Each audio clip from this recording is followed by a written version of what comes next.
raindrops fall from the sky. They may be small, but together they make a mighty ocean.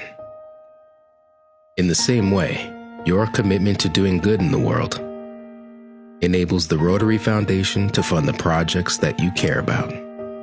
Last year, even during a pandemic, hundreds of thousands of donors like you gave more than $440 million.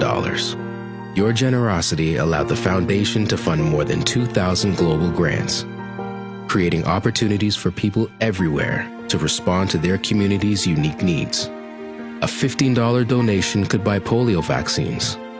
A water filter cost only $50, and $100 could provide COVID-19 training. You supported causes such as fighting disease, building strong communities, and promoting lasting peace. So whether you gave $1 or $1 million, you gave help and hope. The people whose lives you've touched, the families, the parents, the children, thank you. And so do we.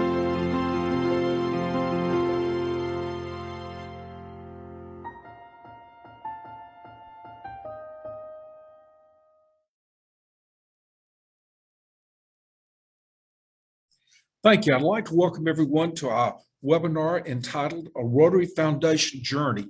I'm Roger Champion, Regional Rotary Foundation Coordinator for Zone 34.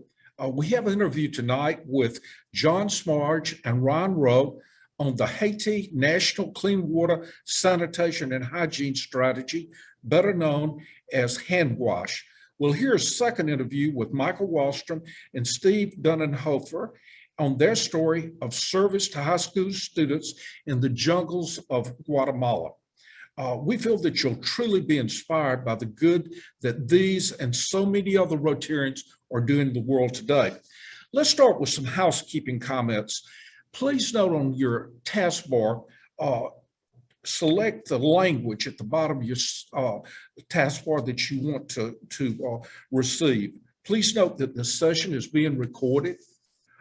You've also been muted and request to stay on mute to ensure no background noise interferes with the presentation. Please make sure you're in speaker view for the best experience during the webinar. And there'll also be an opportunity for questions at the end of each of our two presentations. Please note on the bottom of your screen, you have a chat bar and a Q&A box. And use the chat box for general comments, but please put all of your questions for the speaker in the Q&A box only. That's going to be extremely helpful and help the Q&A period move forward smoothly. It's likely that we'll have more questions than we have time, so please bear with us and understand as we try to get to as many questions as possible. Now I'd like to introduce past District Governor Jan Pooley, who will host the interview with John Smarge and Rowe on HANWASH. Jan, we'll turn the webinar over to you now. Thank you, Roger. I'm pleased to introduce past RI Director John Smarge, who will begin tonight's HANWASH presentation.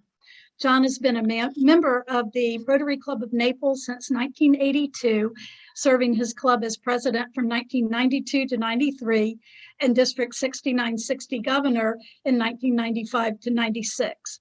He served on the RI Board of Directors from 2010 to 2012, chairing the Executive Committee from 2011 to 2012. He and his wife Cindy are major donors and Bequest Society members. John has twice been a delegate to the Council on Legislation and a member of the RI President Nominating Committee. He has also served as the Rotary International Membership Coordinator, a Regional Rotary Foundation Coordinator, Rotary Coordinator Training Leader, and chair of multiple RI committees. He is currently serving as the chair of the 2022 RI Convention in Houston. John has received numerous awards for his Rotary service, including the Rotary Foundation Citation for Meritorious Service, the Distinguished Service Award, and the RI Service Above Self Award, and was recognized in 1999 by his district as their Rotarian of the Decade. John is a founding member of HANWASH and currently serves on the HANWASH Board of Directors, as well as chairing the Fund Development Subcommittee. Please help me welcome John Smarge. Jan, thank you very much for that really kind introduction. It exhausts me to hear it. I don't know. It's been a long journey in Rotary, but thank you. As Jan mentioned, I'd like to talk to you about something I feel very strongly about, HANWASH. But before I do, I want to start by speaking a little bit about the Rotary Foundation. I need to say to all of you that HANWASH is not a Rotary Foundation program yet.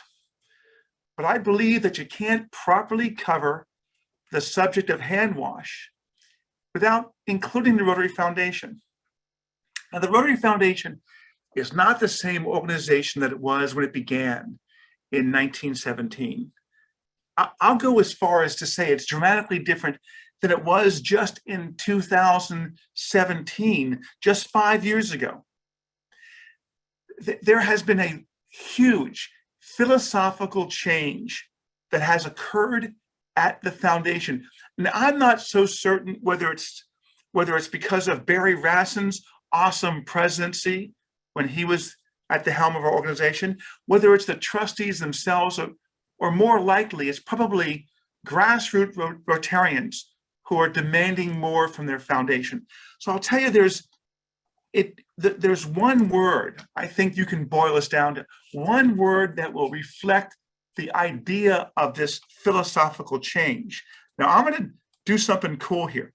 I'm going to let anybody in the audience using the chat room, and you can't be one of the presenters here because you know the answer. Put down the one word you believe that is the change that you're seeing now. And the first person who comes up with it, I will send you a Barry Rassin theme tie. How's that? So put them in, go ahead and put in the chat room. Sustainability, Ed, that's a good one. Ryan Rowe will like that one, but that's not what my thought is. Okay, who said impact? I don't know who that impact is. RC. I need to make sure I get a hold of RC, whoever that is. The difference is, in fact, impact. It's gone from the point of simply completing projects, but now to making, as Barry Rassin would tell you, making transformational changes in communities and regions, and in one particular case, if you're HANWASH, in a whole nation. So let me give you an example of what I mean by this impact or this shift in philosophical change. We've all done a project like you see in this photograph here, right? Putting a well someplace, maybe in Haiti. So your project might be simply to put one hand pump in a remote village, or maybe it's 4 hand pumps, maybe it's 10, maybe it's 50. And that is simply an output, right? We do a project and it's output, but really we're talking about something more than output. We got to talk about outcomes. So why do we do that? We do it so that 450 people within a 30-minute walk of that well can have access to potable water. And what does that mean above and beyond that? It means it reduces the death rate dramatically, because right now in Haiti, 50% of the people die from waterborne illnesses. We put the well in because it significantly reduces poverty. It increases the empowerment of women, and congratulations today, the Day of Women. These women who can now earn a living because they're not spending their day walking back and forth for water. It reduces air pollution and protects trees because they'll no longer have to cut down trees to burn and boil for water. I think one of the most powerful things that I've seen over time, our incoming director, Jeremy Hurst, met with a social worker at one point in time, and they sat down and they were bantering back and forth about this idea of what this well can do. And this woman said, well, it does in fact give education, but it gives more. It gives physical safety. You see, these women walked the same path, the same time each day, and they fell prey to victims of predators. In communities where we provide clean water close to the homes, the incidence of rape drops dramatically. And finally, making the project the most impactful, we begin to foster a sense of community.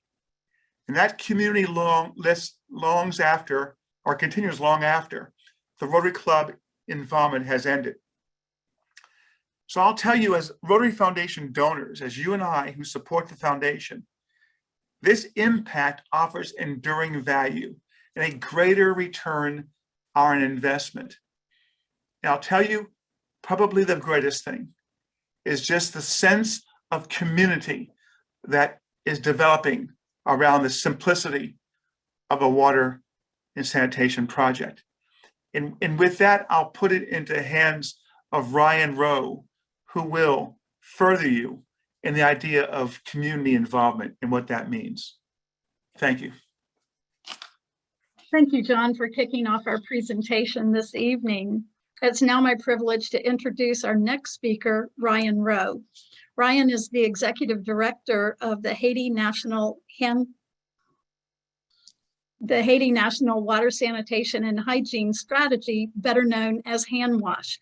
It's an inspiring and audacious multi-stakeholder effort to deliver safe, sustainable, and more affordable water, sanitation, and hygiene to every household in Haiti. His prior professional experiences include advising the governments of Haiti and Malawi on policies for safe drinking water, directing a nonprofit in the United Arab Emirates, leading the digital transformation of a philanthropic foundation, and establishing a $630 million Middle East-focused infrastructure investment fund for the Macquarie Group. In addition to his native English language, Ryan speaks French, Spanish, and Portuguese. He has traveled to over 60 countries and has lived in Brazil, Colombia, Haiti, Kenya, Malawi, the Turks and Caicos Islands, and the United Arab Emirates. Ryan holds a Master of Business Administration from the Schulich School of Business at York University in Canada, and a Master of Public Health from the Gillings School of Global Public Health at the University of North Carolina in Chapel Hill. In 2010, Ryan was named as a Rotary Peace Fellow. So please help me welcome Ryan Rowe. Thank you so much, Jan. As with John, I have heard that bio too many times so far this month, it being Water and Sanitation Month, but thank you nonetheless. I appreciate very much the introduction. Very proud to be here today sharing with you the work of HANWASH to continue the conversation on impact and investment from what John was talking about a little earlier. After the devastating earthquake in Haiti in 2010, Rotary clubs and the Rotary Foundation poured into the country to provide support in terms of humanitarian aid, especially for water and sanitation. As you can see here, since 2014, no fewer than 44 projects have been done, investing about $4.6 million. However, there were a few challenges with these projects. One was that many of them were characterized by a charitable approach to the work that was being done, which means that many filters, for example, were being given away without regard to behavior change, monitoring and evaluation, or some kind of a contribution from the community. This usually impacts the sustainability of these projects. Secondly, many of these projects were led by international Rotary clubs without buy-in from the local club in Haiti. And a third problem was that WASH projects in Haiti were not being aligned with national policies or reflecting good international practices in the water and sanitation sector. All of a sudden, Rotary realized that it had become part of the problem of uncoordinated aid in Haiti, and it needed to find a solution to unite Rotarians around the common cause of water and sanitation. The HANWASH model seeks to solve that challenge. We're taking a similar recipe for polio eradication and applying it to the challenge of water and sanitation in Haiti, one of the world's most fragile countries. But as much as Haiti has challenges, we believe that Rotarians represent a unique opportunity to unlock the promise and potential of a beautiful country. We, HANWASH, are effectively not a series of projects, but a program that takes a long-term view in the way we work with local Rotary clubs and communities throughout the country. In the 7 counties or districts out of the 144 in Haiti, we've mounted a pilot program that has so far mobilized $1.6 million in investments from Rotarians, clubs, districts, and matching funds from the Rotary Foundation.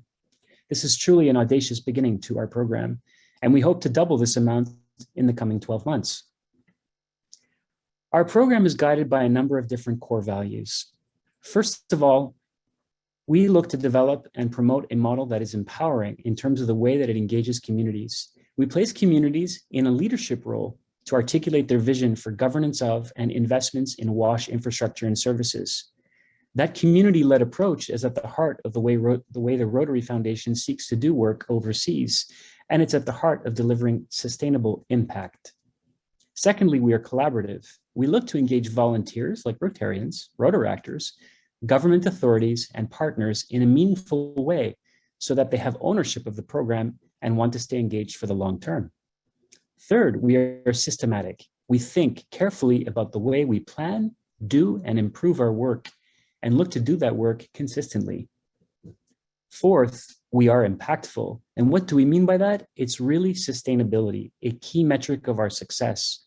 One of the core aspects of the HANWASH model is a pay-for-service model, which means that communities, people, homes are paying for the water that they use. But the difference is because that water is being provided in a operationally competent way with management authorities in place and local governance established, those water and sanitation facilities end up becoming cheaper to actually operate and maintain than the alternative that folks are used to at the moment. And fifth, commitment. We won't stop until the job is done. Haiti is a large country, 11.4 million people, and the challenge is audacious. But like polio eradication, we will not give up until we get to the end. First of all, the HANWASH model is organized around Rotarians in Haiti. If you look at the map on the left, you will see 22 Rotary clubs organized in nearly every section of the country. In each Rotary club, we've established a foothold, a HANWASH ambassador, which is a Rotarian who becomes a champion for human rights, water and sanitation in their community. They act as a facilitator, a champion, bringing all the local stakeholders to the table to create a space for dialogue, decisions, and accountability. A tool that is being used by these HANWASH ambassadors in the conversations that they have is our online open source data platform. We collect data in the communities using mobile phones in terms of whether the water and sanitation facilities that are located there are functional, whether they provide safe drinking water, or whether they need repairs. Then that data is uploaded online and color-coded. Using this color-coded map, we can engage local authorities and communities in a very compelling way and ask them questions that tease out what their priorities are in terms of investing in water and sanitation around the country. It is truly an incredible way to engage local authorities in a conversation where they can take responsibility for the vision for their community. Another core element of our process is how the Rotarians actually engage in that conversation. We have developed over the last 3 years a systematic approach to the way we engage the club, the communities, the mayors, and the local WASH authorities, and then bring in international Rotary Club and district partners to provide funding, service opportunities for their Rotarians in their districts, as well as being advocates in their own communities, cities, and countries for HANWASH and the work that we're doing in Haiti. In this picture, you'll see past District Governor Robert Leger from HANWASH Founding District 7020 handshaking with the mayor of Cavaillon and signing an agreement that represents their commitment to executing the HANWASH program for the 40,000 citizens that live in the commune. Here we see past Director John handing a Barry Rassin tie to the mayor of Cavaillon. This was an opportunity for the mayor to articulate his vision in front of all of the councilmen and councilwomen that represent the different communal sections elections within the commune of Cavaillon. Citizens also attend and other local stakeholders. It's really a unique opportunity for the community to start building that vision in a democratic, participatory way and achieving consensus on what those priorities will look like. Here we see current Assistant Governor Fritz Pierre-Louis from the Club of Léogâne articulating the core values with the local WASH authorities and helping them to understand that pay for service actually is possible in a context like Haiti and can actually improve people's well-being without making them economically worse off, because what we are doing is providing a model that is actually financially more sustainable. Here we see again past District Robert Léger talking with the president of Haiti. This shows how we remain engaged at the national level, helping the government to accomplish its overall vision for the country. And in this picture, you will see the proud owners, the community owners of a new hand-wash well in the commune of Cavaillon in the village of Pacua. On the left-hand side, in the front of the photo, you will see a woman with a lavender shirt. This being the occasion of Women's Day, I wanted to highlight her role in hand-wash. Alexandre Claudette is an elected councilwoman representing the 5th section of La Roque in the commune of Cavaillon. She's a powerful woman, an influential voice in the community. When she calls for local citizens to get engaged, they do, as volunteers, to manage their well, to pay for the water that they are receiving. She's an incredible role model for the community and for other women and girls. This is an example of the power that HANWASH is unlocking at the community level by working directly with the local government to deliver better services for citizens. So where does that leave us? In terms of impact, we believe that the HANWASH model takes the polio eradication recipe and applies it to a new social and economic and environmental problem, the challenge of water and sanitation in Haiti. It provides opportunities for Rotarians all over the world, currently in 8 countries across North America and the Caribbean, where we have 80 Rotarian volunteers working in HANWASH, to get involved in advocacy, either in Haiti or abroad, to engage in fundraising by contributing to a global grant or to support HANWASH administration and operating expenses, and to engage in volunteer service, whether they are graphic designers or engineers or lawyers or project managers or salespeople. There's a role for every Rotarian that wants to engage in HANWASH. And in this way, we're providing a model for Rotarians everywhere, anywhere, to engage on any subject of social, environmental, or economic concern in their countries and communities. Thank you very much.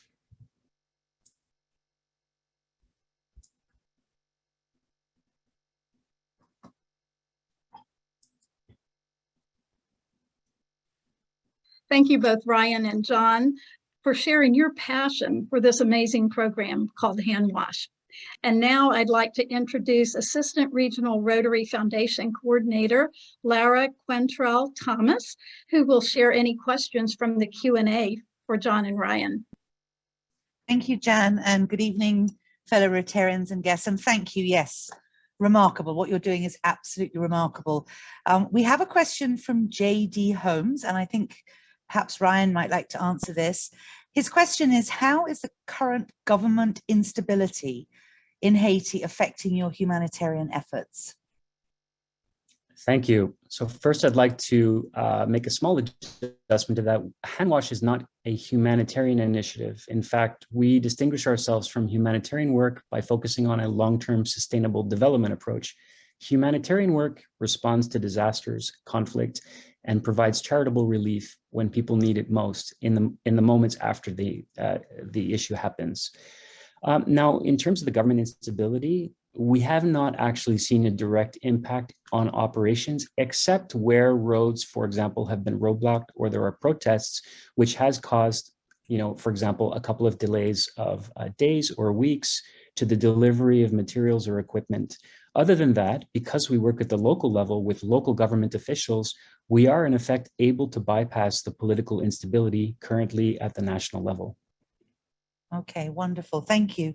And I have a question for John. And I know you've both talked a lot about sustainability and the impact, and you look at this as an investment in Haiti. But how do you convince clubs, donors, foundations to contribute to HANWASH when there are so many other conflicting needs in Haiti? We all remember the Pink Jeep, the maternal health projects, the governance and democracy. So how do you convince donors that HANWASH is the way to go? Well, thanks, Laura. First of all, we're a program, not a project. What's happened over the course of time is we've simply done a project. They put a well in, they do something really great. They might help at a school, they walk away. We're looking at this as a national initiative. This is a ground up process that might take, well, I'll tell you, it's going to take longer than I'm going to be alive. It might be a 30, it might be a 40, it might be a 50 year. What we're doing is that we have made a commitment that we are going to be done with this program when we're done. We will prove that we will have sustainability, a pay-for-service system that will last forever. This most recent earthquake that occurred in Cavaillon, where our first pilot commune is, out of 185 homes that are surrounding the water project, there were 178 were destroyed in the earthquake. Our water system survived because we are building a sustainability. We're building it for decades to come. Excellent. Thank you very much. I think we have time for one quick last question, Ryan. How can clubs get involved in HANWASH? They can get involved in a global grant by writing to me at the email that I've posted in the chat. We can provide a global grant number. Our next global grant will be submitted to the Rotary Foundation by the middle of April. We are currently in fundraising mode. Or they can donate directly to HANWASH to support the administrative and operating expenses that make HANWASH possible. They can go to hanwash.org and make a donation directly on the website. Thank you. Thank you very much. Thank you both. It's now my pleasure to hand over to Rich Kirshner, who is also an assistant foundation coordinator, and he's going to host our second interview. Thank you so much, John and Ryan.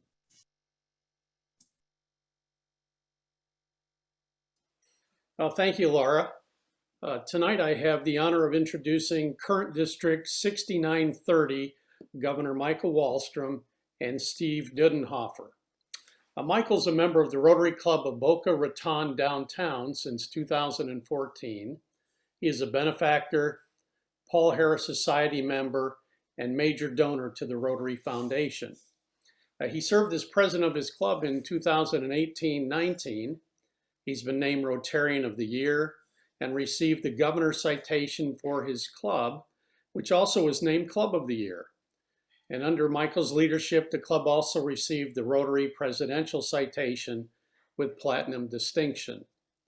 Michael takes great pride in leading his club to 100% Paul Harris recognition, creating a perpetual endowment for global grants, and creating a young professional membership development program, which was featured in Rotary Voices and Rotary Leader. Michael is a co-founder of an independent financial planning firm and makes his home in Boynton Beach with his wife, Laura, and their 2 children. Now, Michael recently traveled to Guatemala to see firsthand a global grant from his district, District 6930. He will take us through the HANWASH project, which has received commendations from UNESCO for its educational programs. And also want to introduce you to Steve Dudenhoefer, who originally is from a District 6930 family. Steve has spent the last 30 years serving in Guatemala, helping impoverished indigenous youth find hope and opportunity in Guatemala. He's a founding member and past president of the Puerto Barrios Guatemala Rotary Club and founder and current chief technical advisor of the Guatemalan organization HANWASH. So let's welcome our next speakers. Thank you very much. Thank you, Rich.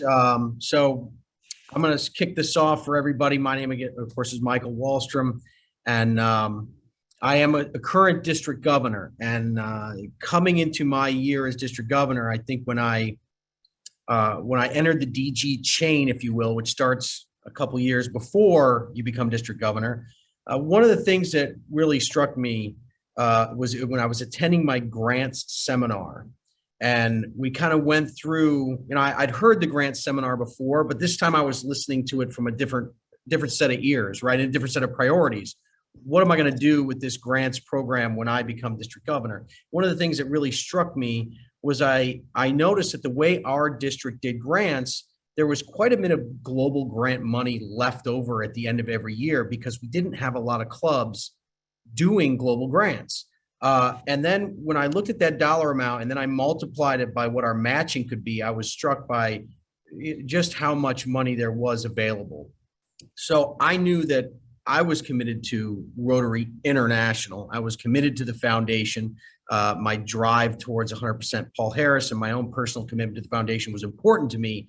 And I thought there's got to be a better way to approach this. So coming into my year as district governor, I wanted to do three real things when it came to the foundation, which was one, make an efficient and full use of the available funds to engage our members, and then to just do good in the world, right? I know that from my own experience prior to being district governor, actually, I think it was when I was president of my club, I went on a project, a global grant project to Mexico. And I mean, if there's anywhere you're going to have a Rotary moment, it's definitely on one of these global grant trips. And I wanted to provide an opportunity for the members of my district to have that experience.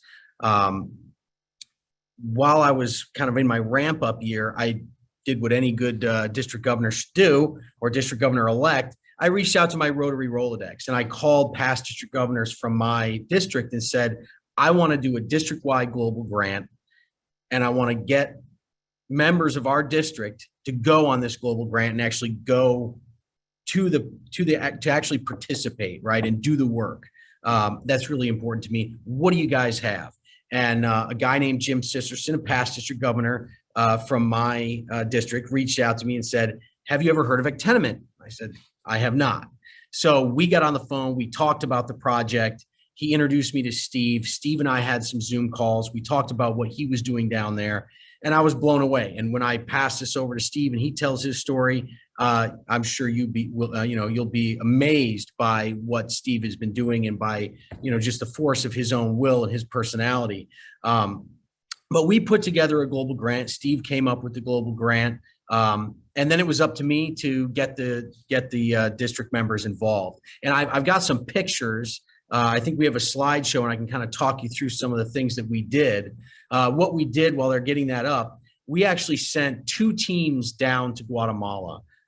We sent the first team of 10 and a second team of, I believe it was 12, to actually do the work. This was in February. We went for a week each. So I've got some photos of that project. If we can kind of advance through these.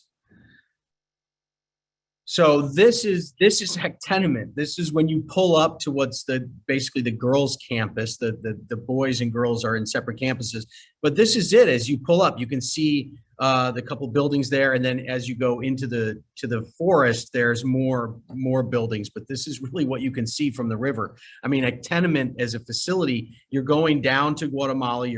We flew into Guatemala City. You drive about 6.5 hours across the country. Then you take a boat another hour until you get to the town of Livingston, which is only accessible by boat. So you are on the edge of civilization down there. But you can see they have solar panels up there, and there's a pontoon boat out that we'll talk about in a second. But this just kind of gives you a sense of where we're ending up on this grant and doing our work. We can go to the next one. So this is actually a floating dental clinic. And if you could see inside, you'll see that there's a dental chair and all the different implements that you would typically see if you went to the dental office to have a tooth taken out or have your teeth cleaned. But this was put together by other Rotary members, and Steve may correct me, but I believe it's a team from Canada, Rotarians, that come down once a year, and they take this boat around and provide dental services to these people that otherwise would not have access to that kind of care. So it's really quite remarkable. This is a picture inside one of the dining halls or the cafeterias. You can't see the seating area, but you can see this is how the food is being prepared for all of these students. Steve has about 850 students on campus, and he'll go into that a little bit more, but this just gives you a sense of the facilities that are there for these kids. It's very primitive. This is one of our team members, Scott Jeffries, who wasn't even a Rotarian. He's a good friend of mine. It was an artist, and Steve said, he had some buildings that could be painted with some murals. So I called up Scott and I said, hey, do you want to go to Guatemala for a week? And I called him like a week before this trip and I told him all about it. And he said, sign me up. I'll book a ticket. I want to go. So he worked with the kids. They painted these buildings. It was really an amazing experience for them to participate in that. This was part of the project. We were refinishing these picnic tables that they use both for dining and for working on their schoolwork and so forth. And I had all these, young Guatemalan students there, and we were teaching them how to use the belt sanders, change the belts and make sure that they didn't break down while they were using them. And they picked it up really quickly and were sanding away, and we varnished them, and it was a great project. Another part of our team did teaching English as second language. So this is some of our members that taught the English classes and a bunch of their students who were thrilled to have them there and be able to work with them. This is a group of us. We actually walked to one of the nearby villages, and Steve, I'm sure will go into this, but there's about 160 villages that send students to Steve's school. This one was about an hour walk through the jungle from the school, but some of them are up to 2 days away. So we walked up and visited with these folks, and we provided some funds for them to buy a water filter and buy some more materials for a road that they're trying to build to their village because the accessibility is extremely limited. Is that it? That's all the pictures. So, I mean, that gives you a little bit of a sense of the school, but I'm going to let Steve tell a little bit more about it. But I would say that for me, getting these folks down there and when the Rotarians came back, the number of these folks who said, I get it now, right? I get it. So many times I've gone to my club and talked about global grants, and sometimes the hiccup is we've got folks that really want to do local. And my statement is always, we are Rotary International, right? We're doing local, but we're also global. And the multiplication of dollars that we can achieve is something that just can't be overlooked. So, getting these folks down there and having that experience and then having them come back and speak to their clubs and tell them what they saw and tell them what their experience was like goes a long way in convincing the other members of the club that this is something they should also focus on. And it also tells new members what's going on and gets them excited about participating in these things. I'm going to bring Steve up to my district conference. I'm bringing the folks that went on the trip to my district conference so they can share with the whole district what their experience was, have them share that Rotary moment.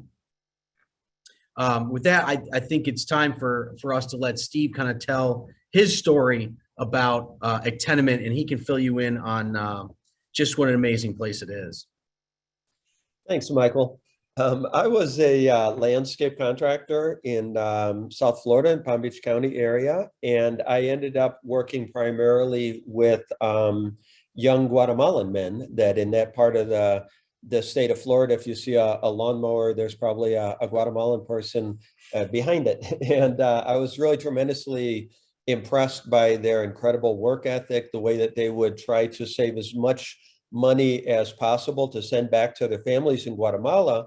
And it really struck me what an incredible sacrifice that would be a young man to fall in love, to get married, to have a couple kids, and to gradually come to the realization that the only way that you could possibly provide for your family to ensure their well-being would be to risk your life trying to make it to another country, to send money back, to not be with your family, to not see your kids grow up, just to ensure their well-being. And so 30 years ago, I traveled to Guatemala to try to learn more about their plight, what it was that was expelling them from their country. And when I got to Guatemala, I was shocked at first to see that they had tremendous level of poverty, especially indigenous people. They had the highest rate of malnutrition in the region, highest rate of maternal infant mortality, of pregnant girls, of irregular migration to the US, lots of corruption, lots of challenges, but that they also had more than enough resources, just incredible human and natural cultural resources but because of some structural difficulties and the lack of an appropriate education system, people were really having a difficult time putting their ducks in the row, especially the rural indigenous people. The indigenous people make up more than half of the population, but they are very much excluded from any form of getting advanced in life, getting ahead in life, basically.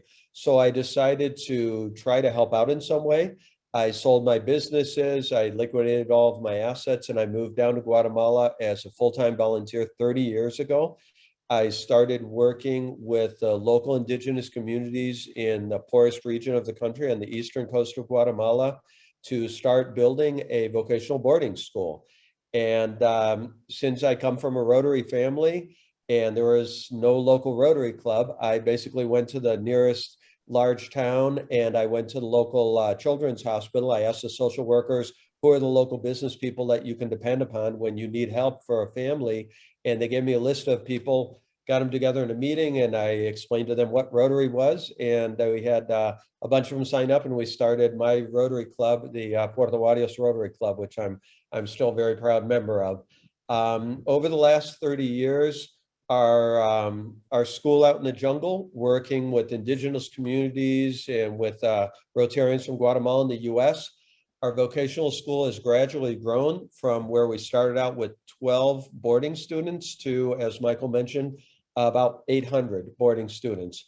And through our work-based learning apprenticeship program, wherein our students they undertake 3 months of hands-on experience per year with potential employers, we've been able to achieve an employment rate of graduates of about 85%, which is compared to 10% national average. Basically, high school graduates in other parts of the country, if they are able to graduate from high school, only about 4% of rural indigenous girls graduate from high school. In Guatemala, about 7% of rural indigenous boys. The majority of them, only 10%, are able to find work nationally.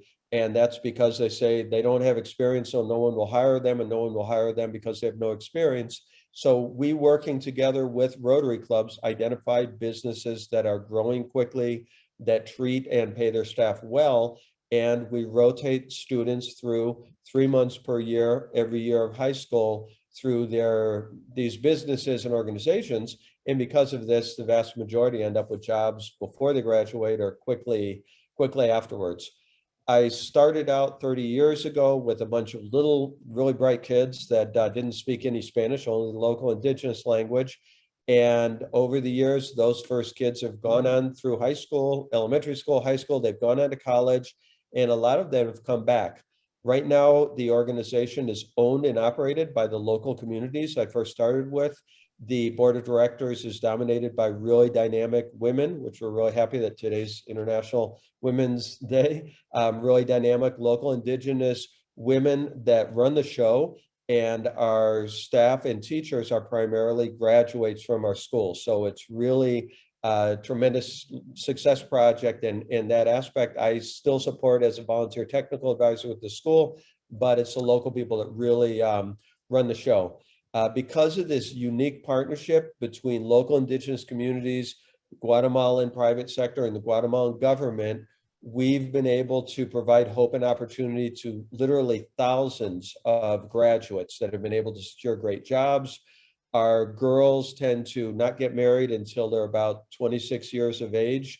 And most of our graduates tend to marry between the girls and boys that graduate from our school, because our boys can cook and clean, and they're not going to come home and expect somebody to do all that work for them. And our graduates, we have a database of our graduates, and the majority only decide to have one child. We have 2 or 3 graduates that have 2 children, no graduates that have 3 children, and they come from families that have an average of about 6 or 7 kids. And so this really makes a tremendous cultural change in the area.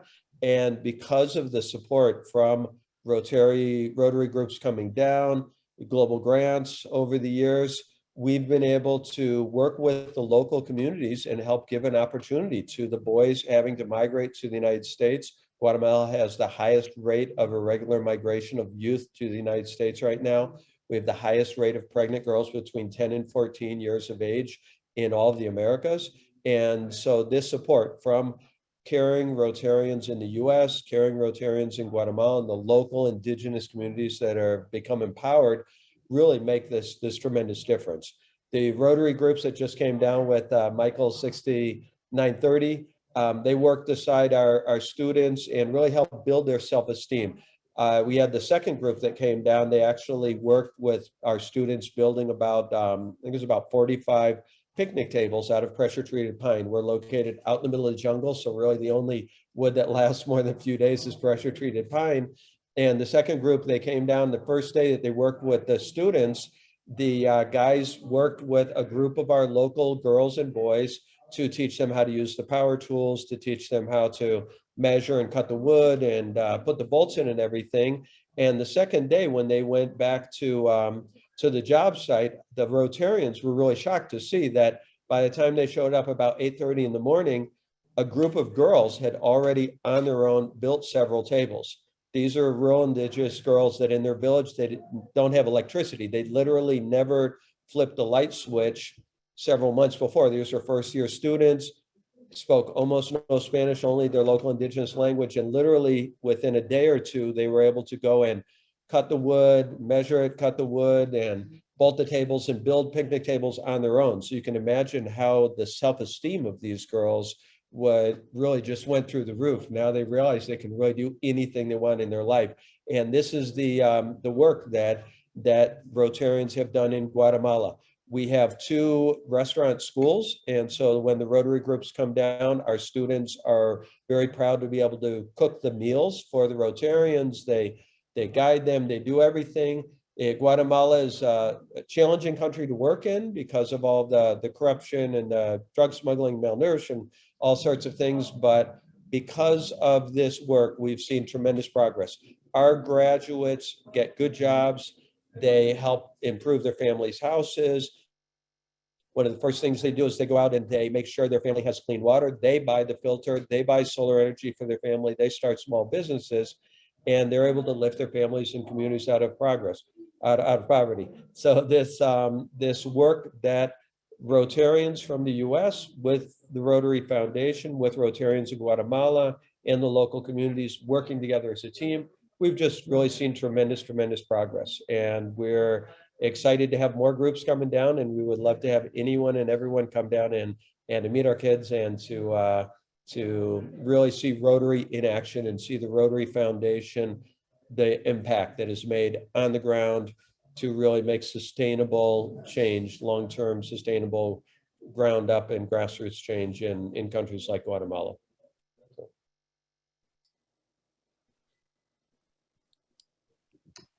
I want to thank both Michael and Steve for sharing such inspiring stories. They've been a blessing to us, I think, and they certainly show the work that we can accomplish through the use of the Rotary Foundation. I'd like to call on Laura Quentrell-Thomas to share any questions in the Q&A for Michael and Steve. Laura? Thank you very much, Rich and Mike and Steve. Wow. I mean, this truly is a foundation journey that we're on tonight, from the United States to Haiti down through Guatemala. I have a question for you, Steve, about environmental sustainability, which, as you know, is the 7th area of focus for Rotary. You talked about chopping down trees, but I'm sure as part of your program, there is some built-in sustainability with regards to the environment. Could you perhaps just share a little bit of that with us? Sure, Laura. That's actually a really interesting question. Because of the increase in worry about environmental degradation and extreme climatic events globally, there are a lot of opportunities for local communities to get involved in reforestation initiatives, planting organic cacao and such. So one of our technical high school degrees, we have a high school degree in sustainable tourism and the others in sustainable community development. So our students actually learn, the rural indigenous girls learn to use GPSs to go out and do surveying of areas. They learn to reforest, to set up tree nurseries, to measure the growth of trees so that the villages can get involved in voluntary carbon sequestration mechanisms and forestry incentives and such. We are actually located within a protected area, and most of our communities come from areas that are in or nearby protected areas and national forests in Guatemala. So that's something that is one of the primary employment areas for our graduates, to get jobs as park guards, to get jobs working with reforestation programs, with conservation initiatives, and with things such as value added things such as organic cacao and organic cardamom and things like that. So the global environmental crisis is actually creating really good local jobs that our students, because they come from the jungle, they're the ones that are the most suited to work in these jobs related to conservation and reforestation and such in rural communities. Great, and they're protecting their home environment, so it's a sort of a no-brainer. Michael, I wanted to ask you, is Michael still with us? Yes. Yes. A bit about the engagement of young people. You know, John talked at the very beginning about impact being the sort of key focus for Rotary Foundation. So all of these amazing programs need to go to the next generation and the next generation for sustainability. So what has your district done to engage Rotaractors, to partner perhaps with Rotaractors in Guatemala? Is there a Rotaract club as part of this project? Perhaps you could share with us how you're engaging the next generation. For this particular project, there wasn't any real Rotaract engagement. However, that being said, when you talk about the environmental impact, which, you know, that's an element that's there in Steve's program, as he just discussed. Our global grant was really involved helping the young women. In particular, this program was designed to help the young women of his school. They're building out a computer learning lab. One of the most striking experiences of this trip is we were walking up the mountainside through the school, which is just through the jungle, and there's the outbuildings. The classrooms are kind of built around on the side of the mountain, and we walked up this particularly really steep path to a cement block building that has essentially a thatch, a roof to it. And I poked my head inside. There's no door, it's just open. Poked my head inside, and there's a whole classroom of young men on laptop computers. And there's someone at the front with a screen projecting Microsoft Office, and they're learning Windows. And I was like, where am I? What's going on here? Right? I don't even see power lines. So the boys' school has that, and the girls' school is something that they needed that because, you know, Steve is really helping these kids develop, whether it's food service. We ate at the restaurants. It was amazing. The food was incredible. Hospitality, the forestry that he talked about. But now with Zoom and with the internet, they have internet. You can get a job working for a multinational corporation doing any number of different things if you get the proper training. So it opens their opportunity set as wide as the world is, right? So we needed to provide a facility.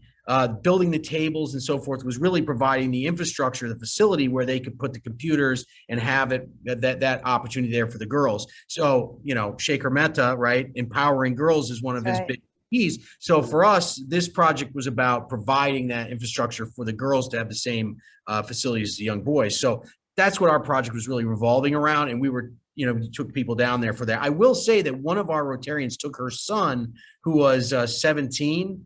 And if he doesn't end up as a Rotaractor, then we just screwed up, because you know, he was shy when he first got there. He doesn't speak the language. By the time he left, he's sharing YouTube videos. He's friends on Facebook or TikTok or whatever the kids are doing these days.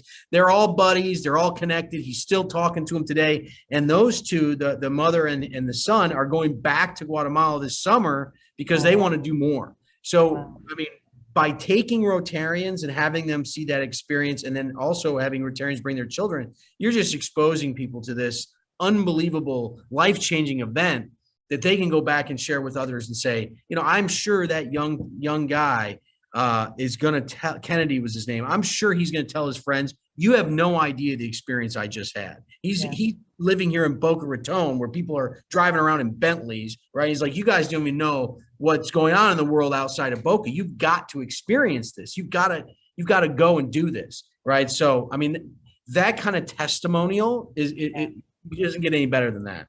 Yeah, totally agree. And that's the the living the journey of Rotary, right? That's why we're in it, to see that sort of Rotary moment when you have that engagement and you just realize why you're doing all of this. There's a question from Jim and Sharon, Steve, about who developed your curriculum. Were you inspired by somebody else, or did you just make it up as you trekked through the jungle? It's we've analyzed different participatory curriculums globally. For example, one of the reasons why we build picnic tables is because our students, instead of looking at a wall, they look at each other and interact, and they work around picnic tables and such. So we've analyzed and taken our work-based learning curriculum. A lot of it is based on the German dual education system, some of the more successful Asian educational models related to vocational education. And it's very much based on the traditional manner that Indigenous people transmit skills and knowledge, which is learning by doing. It isn't compartmentalized, such as we have, say, in Western education, where you have math class and then science class and then history class. It's all holistic, it's all integrated, and you actually learn by doing. Also, it's important to take into account that Guatemala has the highest rate of malnutrition in Latin America, and we give full scholarships to the poorest kids in the country. So it's a given that the vast majority of our students have learning disabilities because they were severely malnourished as little kids. And so this type of work where they literally learn by doing, where they do everything a bunch of times and it gets kind of implanted into their brains and bodies, is really, really successful. So it's a curriculum that we've worked with local Indigenous experts on pedagogy and international experts, and we've tropicalized it all. And we actually, every 6 months, we modify our educational curriculum. And we modify, we go through and analyze what works and doesn't work, and we're constantly changing because the job market globally changes every 6 months. And so if you teach a student in high school what you taught a year ago or 15 years ago, which is unfortunately what happens in some places, you're really setting them up for failure. So you have to constantly be looking at the tendencies, and this is where the Guatemalan private sector, and especially the Guatemalan Rotarians, really play a very vital role, because they help us identify this growing and rapidly changing job market. Our students get they get technical training, but also a lot of soft skills training so that they are resilient, so that they are adaptable. And if they learn to do a job, and if that job changes or disappears 6 months after they graduate, they can grab something new and be successful. So that's kind of what our curriculum is focused on. And I think it's such an important dimension that and value add that Rotary brings to all education projects that we do, because we are employers as well as being Rotarians. And so to have that input into design of curriculum, what we need in our workplaces as employers and business owners and so on, I think is vital. I think we have time for one more quick question. And I'm going to be terribly biased because it's from the president-elect of my club here in Trinidad. Tanya has asked Steve, what efforts are being made to ensure the continuity, or perhaps even to infuse into your programs, Indigenous culture and language? Mm-hmm. That is a great question. That's really a great question. We actually, our education system is a cosmocentric education system. Western education, you tend to judge one student off the other, who's best in math, who's better at this or that, grade point averages. We don't do that in our school. In our school, it is against basically the rules for one student to know what the other student's grades are and grade point averages. The Mayan cosmovision is based on the idea that everyone is born with a different predisposition, and that no person is superior or inferior to the other. Some people are better at math, some people are better at art or whatever. And our job is to help these students identify what they're great at and what their goals are, and to be able to really take advantage of that. So because of that, on our staff, we have 4 Mayan spiritual guides. We have 7 Mayan altars literally on our campus. And so it's a very strong part of our curriculum, teaching the kids to read and write in their Indigenous languages, about the Mayan calendar, about Mayan math, about Mayan music, to be proud of their heritage, because if we aren't able to help them increase their sense of cultural identity, then they don't have the building blocks that they need to build on. So we really feel that our number one job that we can do is help our students build their sense of cultural identity, their pride in who they are. And because of that, they're able to build their individual and collective self-esteem, and everything else comes on top of that. So that's a really, really important question. I'm so glad that question was asked, and that literally is the primary focus of our education system, is their cultural identity as a building block to build their self-esteem. And from there, everything goes on and they're really successful in life. Wow. You need to come and talk to the Minister of Education in my country if you ever have a spare moment, which clearly you don't. My thanks to both you and Michael for truly a remarkable story. I'm very pleased now on behalf of the organizing committee and all of us here to introduce our past RI President and Rotary Foundation Trustee, Barry Rassin, who is no stranger to the Rotarians of our zone. Barry, as you know, was 2018-2019 RI President. He is a member of the Rotary Club of East Nassau in New Providence, Bahamas. Barry has been a Rotarian since 1980 and is currently serving on the Foundation Board of Trustees. He has been an extremely powerful advocate for Rotaract. And in his district and in my district, we love Rotaract above all else. And it's so wonderful to see Rotaract on the RI agenda. And I know we have Barry to thank for that. So on behalf of the young people, thank you, Barry, for your leadership in this regard. I'm now happy to give Barry the proverbial microphone, and he's going to give us an update on the Rotary Foundation. Barry? Thank you, Laura. I appreciate that introduction. First of all, I have to say that I'm really jealous of Michael, Steve, Ryan, and John. You guys get to actually do the hands-on work of Rotary. You're changing lives every day, and I just admire it, and I wish I could be there next to you. I unfortunately have the boring task of dealing with the administration of the Rotary Foundation, which I'm going to update you. Some tough news. I will leave the Ukraine to last. But I wanted to go through some, what may be routine, but I think important for individuals to know. First of all, of course, polio update. And I'm sure you're all up to date on this, but we did find one case of the wild polio virus in Malawi, which originated genetically from Pakistan. And it did start last year. So that really brings last year's cases to 6 and 1 this year, which is in Afghanistan. So Pakistan has gone a year without a case, technically, and that's a good start for getting certified in 3 years.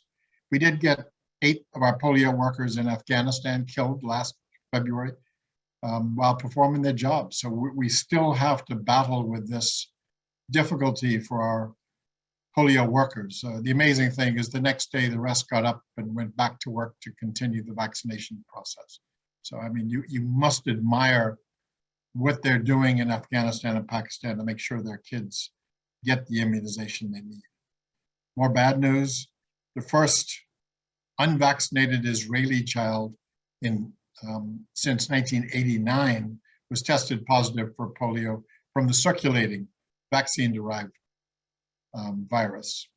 So wasn't the case of the wild polio virus, but it just is another reminder that wherever it is, it moves, and we've got to make sure that we finish what we started.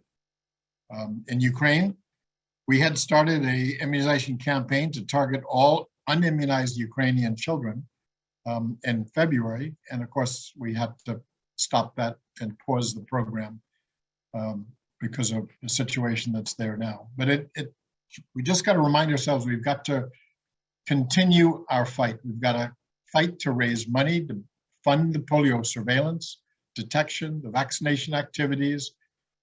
Our funds also go toward compensating families who've lost loved ones who are frontline workers in these efforts. So we do make sure that we continue to support those who are helping us with the battle that we fight. So polio, still frustrating, still not where we want to be, still very optimistic, knowing that we've got to get the children in Afghanistan and Pakistan fully immunized. On a more routine basis, the trustees have now reviewed all the committee structure of the foundation and have made some changes to make the committees more efficient and more effective, save some dollars, save some time, and yet still provide the activities we need to get the job done properly. We also changed the manual of procedure definitions for RRFCs and EMGAs. And what we're saying is we want to change that definition from them having expertise to them having a proven performance in those areas. Subtle difference, but again, we want individuals in all our positions who have proven themselves. They know what they're doing, so they can walk right into the jobs and get them done at a high level. We also approved a level 3 grant for $490,000 total cost. 200,000 came from the World Fund. Districts, it's a partnership between District 506-07020 to bring water, sanitation, and hygiene to a village of Artaud in Haiti as part of the HANWASH program. Just wanted to make sure you appreciate that while you hear about HANWASH, we continue to work with the foundation to make sure that we can do not just digging wells, but put in sustainable water program for the country. For the programs of scale, we did an update on the program scale we approved last year, which was to eliminate 90% of malaria in Zambia. And it goes through an organization called Partners for a Malaria-Free Zambia. So far, they've trained 1,308 health workers, 120 facilitators, and 176 facility staff. And they've accomplished that in spite of COVID, which they've had to deal with to a great degree. So we've already spent for the malaria, $750,000 from the Rotary Foundation, $750,000 from World Vision, and the Bill and Melinda Gates Foundation have so far put in $200,000. Total, this is a $6 million program to eliminate malaria in Zambia. Again, impact, transformation. That's what we need to do more and more, and we're getting it done. So let me turn to the Ukraine and kind of go through some of the decisions that the Rotary Foundation made last week. This is all fresh and new. So between now and June 30th, designated Rotary districts that border the Ukraine and the Rotary district in Ukraine may apply for grants of up to $50,000 each from the Disaster Response Fund. Once they've done one, they can come back and get another one. So they have an opportunity to do grants up to $50,000 each. During the same period, other impacted Rotary districts that wish to offer support to refugees or other victims of the crisis can apply for $25,000 grants from the Disaster Response Fund. Now through the April 30th, districts can also transfer unallocated district designated funds to support the Disaster Response Fund. Now, contributions to the Disaster Relief Fund in support of the Ukraine can be made online, Disaster Response Fund /MyRotary. All funds that go into the Disaster Response Fund up through May 30th are going to go to support grants for the Ukraine. All, okay, no exceptions to that. That has now enabled us, and this was just approved on Friday, to provide Paul Harris Fellow recognition for whatever is donated to the Disaster Response Fund for the Ukraine. So when you make the donation, you don't have to indicate it's for Ukraine automatically. It will be for the Ukraine. That's where it will go. Just to bring clarity, the impacted districts include any district requesting grants to aid in refugee support and response locally within their district. And those, they can apply for the $25,000 that I mentioned. Those districts that can apply for the $50,000 up until June 30th include Hungary, Poland, Belarus, and Ukraine, Czech Republic and Slovakia, the Republic of Moldova, and Romania. So those are the details. It is important to note that in the Ukraine, we had 49 Rotary clubs, which grew to 62 clubs. So they've been doing well and growing up until this point in time. We also had 6 satellite clubs with a membership that had increased to 1,100 in the Ukraine. There are also 24 Rotaract clubs in the district in 10 cities in Ukraine with more than 300 members. In 1990, the first Rotary Club was established in Moscow. And as of today, there are 80 Rotary clubs in Russia with over 1,000 members in Russia. And while Russia is fighting Ukraine, we have to support our brothers and sisters in both countries. That's important to remember. I'd also like to, Lara mentioned Rotaract, which many of us have a particular love for because we can see the potential that they have to continue to grow our organization into the future. Rotaract in Europe has divided into 4 committees. They've mobilized and they have a committee for refugees, a committee for finance, a committee for supplies, a committee for information, and they will be coordinating efforts for Rotaractors and Rotarians coming out of the affected area. They are working hard as Rotaractors, and we should be very proud to know that our young professionals are doing such amazing work. We know that, I mean, the numbers change every day, so I'm not going to give you any specific numbers in countries. My information is about 2 days old. Poland already had 505,000 refugees. As of today, we know that more than 2 million individuals are refugees, and they're expecting that to go up to some 5 million. Many projects and programs are out there. Be careful to be sure you know that the program is legitimate.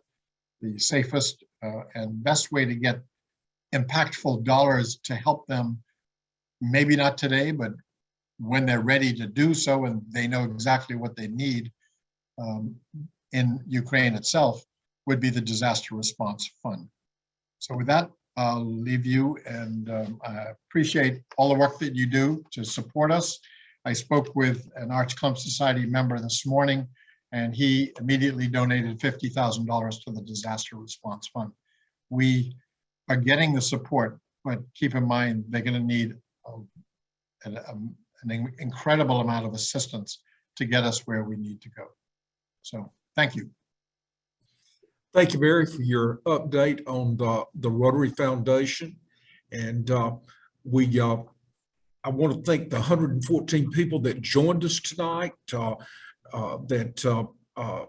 in attendance, taking time out of their busy evening schedules. I hope that you enjoyed the presentation, that you were inspired by the great works that Rotary does. Please encourage your fellow Rotarians to support Rotary grants in the future by making contributions to the Rotary Foundation Annual Fund. Just a reminder, we're recording this session to share with people that were unable to attend tonight. And we thank you and have a good evening. Bye.